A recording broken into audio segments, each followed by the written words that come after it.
Nous repartons maintenant dans le Val-de-Loire. Nous avons passé la nuit dans une maison troglodyte. Alors poursuivons notre voyage en camping-car, cette fois chez un vigneron dans la région qui possède quelques emplacements justement pour ces touristes de passage. À Civray de Touraine, en Indre-et-Loire, Guillaume Ployer, Cécile Madronet et Emmanuel Sarr. Depuis le début des vacances, la France défile aux fenêtres du camping-car de cette famille normande. Déjà 1600 km au compteur. En fait, c'est pas très loin du château de Chenonceau. Et on va être accueillis par une famille de vignerons, dans les caves en tuffeau, creusées par leurs ancêtres.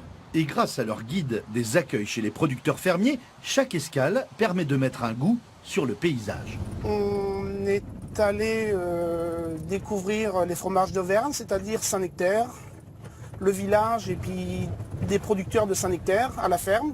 Donc dans les vignobles de l'Hérault, on a découvert des producteurs de muscat.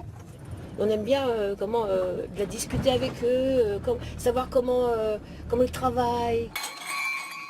Aujourd'hui, étape œnologique. Adrien est viticulteur juste à côté du château de Chenonceau. Son aire d'accueil de camping-cariste est un outil commercial pour la cave.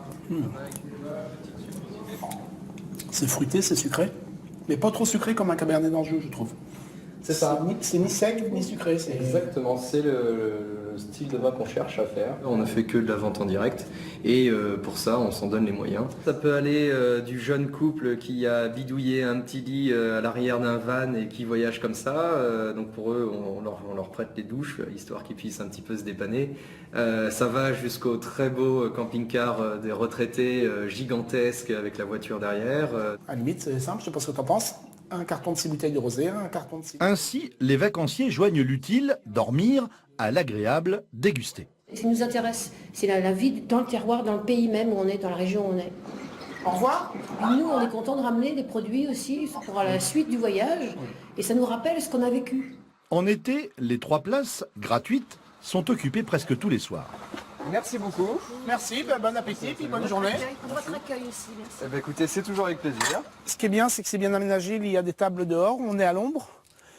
On va manger là ce soir, on va passer la nuit. On voit qu'on est au calme, qu'on est juste 3 camping-cars, on n'est pas une vingtaine ou une trentaine.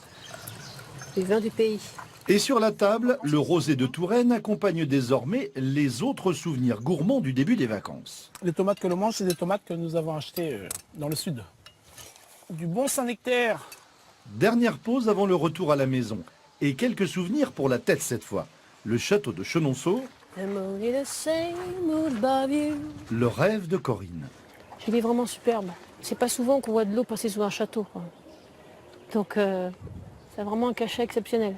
Visiter la France, goûter ses terroirs sans jamais stationner dans un camping. C'est le secret des vacances réussies pour cette famille d'agriculteurs.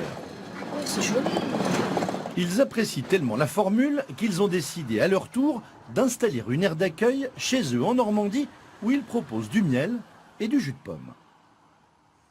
Et merci à Jean-Philippe Elm pour ce très beau reportage. Pour continuer